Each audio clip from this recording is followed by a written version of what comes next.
Hey folks, today is Friday, October 27th, 2023. Happy almost Halloween. As usual, it's me, Jake Baldino, here to talk about all the video game news that has been going on this week. A lot of news to dive into, so let's just jump in with the first thing. This was kind of a surprise on my radar this week, but believe it or not, one of the biggest games has finally shown back up on the scene.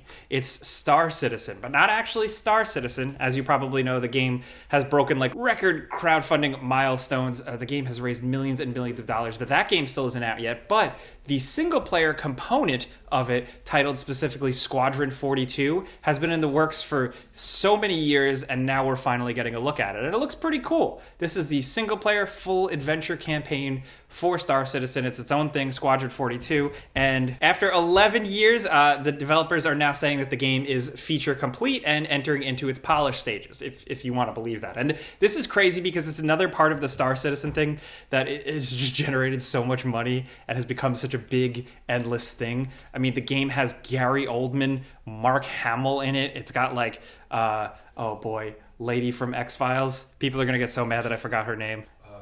Karen Gillian? Oh boy. Sorry. It's not Gillian Jacob. No, Gillian Anderson? Oh boy. Sorry, everybody. We're not looking it up. It's Gillian Anderson. Thank you. If you want to check it out for yourself, we have been showing it on screen here, but linked in the description below will be the full video on it. They put out a pretty lengthy video. People are still skeptical of Star Citizen. We've talked about it in the past. A lot of people get riled up about it, but the people who back it really believe it, and at the very least, they're getting something cool here. This looks pretty decent. Is there a release date? No. So they're still just showing us things that might come out. Yeah. Next up in some interesting news, PlayStation and Xbox. Two specific things. Xbox has announced specific leadership change-ups this week from the higher-ups. Phil Spencer is still in charge, but Sarah Bond is moved up to president of the company, and Matt Booty is kind of even in a higher-up role overseeing all the game studios and stuff like that. Kind of just boring corporate stuff. I'm curious to see what else changes with the whole Activision Blizzard stuff, but on the PlayStation update of things, some people have noticed with the new PlayStation that has been announced, the PS5 quote-unquote slimmed down version. It's not like a slim really, but it does have a detachable disk drive. We've talked about this when this was announced like a week or so ago, but now that people are getting their hands on it and they're looking at the fine print, this is going to be available this holiday season. Apparently, the disk drive needs to kind of connect and pair with the internet in order to work. And that's got some people jammed up because, I mean, physical, it's hard enough out here for physical, and having a disk drive option is very good. But people like their physical media, and they want their physical media to be physical media without the internet. And now the disk drive, for God's sakes, requires an internet connection too. There is an explanation kind of behind this, or at least speculation. I will link the Ars Technica video. It's really about DMCA, like it's like copyright stuff and media piracy, which is why it has it. But I'm curious to see if there are going to be workarounds, if some hackers are going to get wild with it, or if things will change down the line.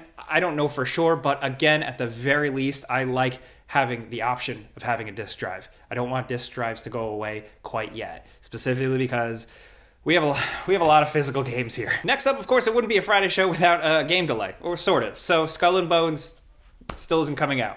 Breaking news. It seems like the window has pushed further to January to March 2024, and even that seems like if we're lucky. Apparently, Ubisoft has also moved some other game that they haven't announced yet. We don't know for sure what that is yet, but yeah, Skull and Bones continues to just drift away into the ocean, where we could have had Assassin's Creed Black Flag 2 or Assassin's Creed Rogue 4 by now at this point. I mean, come on, guys. Oh, but speaking of Assassin's Creed and Ubisoft and stuff, we have an Assassin's Creed Red leak. This kind of went down towards the end of last week. We didn't get it in the show, but a developer working on the new game, codenamed Red, the one that was going to take place in like Japan with like ninjas or whatever, on their profile for a little while, their banner art seemed to be like kind of official art or concept art for the game, unreleased stuff. It was very quickly taken down, but people caught a glimpse of the seemingly main character, and it's a female protagonist. It's like a female shinobi type person, and that seems pretty cool. Oh, and in some wild news, I didn't expect this. So Xbox held like a kind of partner stream where they showed trailers and announcements for new third-party games, like a flashy new trailer for Alan Wake 2, for RoboCop Rogue City, which I am very, very excited to check out. But then in the middle of that event, they just dropped like gameplay or early gameplay for the Metal Gear Solid 3 remake, Metal Gear Solid Delta, whatever the hell you want to call it. And yeah, thank you to all of you guys who have sent this to me. I know you've been waiting for me to like make a whole video on this and react to this as the annoying Metal Gear fan, the resident gameranx Metal Gear annoying guy. It does look pretty good visually. Like, damn. The Naked Snake's character model, specifically his hair, the mud, the textures. Love to see it. It does seem very much like it's still, from what we saw, and again, this is early concept stuff, running in Unreal Engine 5. It is animation-wise and flow-wise and the environments and stuff from what we've seen, it still just looks like Metal Gear Solid 3. Like, they have said that it is like a remake, but they're keeping the bones similar. So looking at this, that does seem to be the case. The only thing I do agree with some people, and this is like a smaller thing, but like the color palette feels different. It kind of loses some of that atmosphere, some of that tone when they put it in an Unreal Engine and they get rid of cool filters and they just kind of go for more realism. That being said, a lot of people are excited about this, so I don't want to yuck people's yum. Will they screw it up? Will Konami screw it up? I don't know for sure, but if anything, I can point to the Metal Gear Solid Master Collection, which did release this week, which has a lot of problems. I checked it out. Our co-writer Eric checked it out. We put out a video, and more reports have come out even since. People are discovering more issues with the game. We had it on PC, and like even though they sold it saying it could be 1080p, we couldn't get it above 720 for some reason. Weird little omissions and glitches here and there. Some of the special features are pretty awesome. As a diehard collector, I like seeing some of that stuff digitally represented here, but there are some issues. So if you are a fan like me who likes to nitpick, Konami still isn't quite doing the right thing always. They kind of just half-ass some emulation here. That being said, I've rambled on about Metal Gear Solid too long. I do want to say, play the original Metal Gear Solid one way or the other. Emulate it, something like that. It's my favorite game ever, and it's the reason why I'm here talking to you guys about video games. Hey, now next up, this episode is sponsored by nobody, just you watching. I like to say that once in a while. No sponsor today, but thank you for watching, for clicking on the Friday show, whether you just started watching this year or you've been watching us for like the 7-8 million years we've been doing it. Thanks. Now, in some news, I don't know why this caught me by surprise. I mean, I guess I'll explain why, but Sony has announced that Spider-Man 2 is its fastest-selling game ever. Like, it's specifically the fastest-selling video game release made by PlayStation. It sold more than 2.5 million physical and digital copies in the first 24 hours.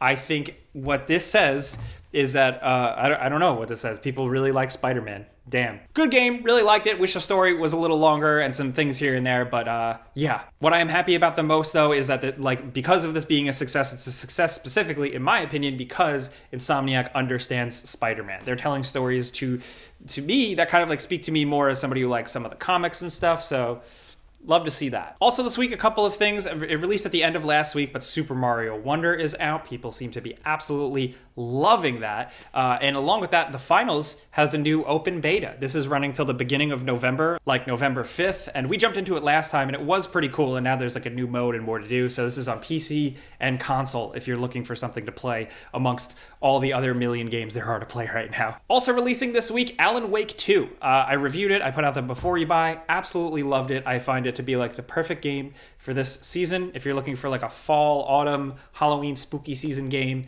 it's great. It tells a great single-player adventure story, the types of games I love, but it's also got a good survival horror feel and incredible graphics. So yeah, if that was on your radar, consider it a go. Also, can't forget we released Ghost Runner 2 this week as well, keeping the spirit of the original game alive, but adding a motorcycle. We're trying to get our hands on that, get some time for that. I don't know if we will, but along with that, also the Lord of the Rings Return to Moria. Yeah, this concept for this game, I've loved the idea from the beginning with the dwarves. Essentially, it's like a survival game, but you're kind of taking back and rebuilding Moria as the dwarves. Cool concept. I'm going to try and find time to jump into that too. But in some bummer news, if we're talking about spooky things, if you're looking for a return to Alice, the franchise, seems like it's not happening anytime soon. The series creator, American McGee, did go on record after like a whole big thing with the community. They apparently pitched a new game to EA, who technically holds the IP, and EA said that no, that we're not going to do that right now. So the creator of the games can't really do anything with the property right now, and that seems like that sucks. So if you were looking forward to a new Alice game, not anytime soon, maybe some sort of spiritual successor, I would like to see the creator go on and make some other things. But as of right now, that's where the state of that lies. It's really just IP and EA seemingly holding it and just keeping it in the vault, which does happen a lot, and it's a shame. But in other news, in a weird, crazy update, 8 years later, Arkham Knight is still getting updated. It got a new suit added to the game. As of right now, if you're watching this video, the way it went down, it seemed like the update went up too early and then they took it down. But it seems official, and it seems like it's going to be fully rolled out for everybody soon. It's a new Batman skin in Arkham City, and it's for straight up the Robert Pattinson Batman. It's cool. I mean, it's still like the Bruce Wayne like Arkham character model underneath, but it's a beautifully rendered Robert Pattinson Batman suit from the Batman. Very cool. Nice reason to jump in. Again, is Rocksteady looking for some goodwill from players while they try and work on Suicide Squad? I don't know, but there's that. And sticking with some haunted news, if you guys like me like that horror movie that released last year, Barbarian, they're making a game. They're kind of like making an in-universe Barbarian game. I know, it makes no sense, but it's from the people Diversion 3, who are the people who were kind of involved with the Evil Dead game, the most recent one. So they're probably going to do some asymmetrical multiplayer thing where you're in the basement, you're running from like the scary boob lady monster. But I would like to see them expand on like the killer from like in the different time periods and stuff. I'm not spoiling the movie. Go watch the movie without knowing anything. It's fun. It's a good time. So they're making a game. We'll see how that goes. So that's where we're at on the video game news this week. I'm sorry if I missed anything. We're still working on reviewing some games behind the scenes, and we got to get back on doing that. Let me know what you think about all the stories this week, of course. Let me know what you think about the PlayStation 5 updated version disc drive and that whole thing that's got people riled up. Let me know what you're playing, if you're jumping into Mario Wonder, Ghost Runner 2, Alan Wake 2, the various games we've talked about over the last couple weeks. Let us know in the pinned comment below this video because it helps for our research and stuff. But let's talk about any of that. Let's talk about if you're like a Star Citizen person, a Squadron 42 person. Let's talk any of the gaming news down in the comments. I'd love to hear from you guys. And you can also hit me up on my own YouTube channel, youtube.com/JakeBaldino, or Instagram, Twitter, all that. I'm trying to use Threads more. So hit me up wherever, yell at me wherever. That's it though. Have a great weekend. Be safe. Have a good time. I'm Jake Baldino. See you next time. Pizza's on me.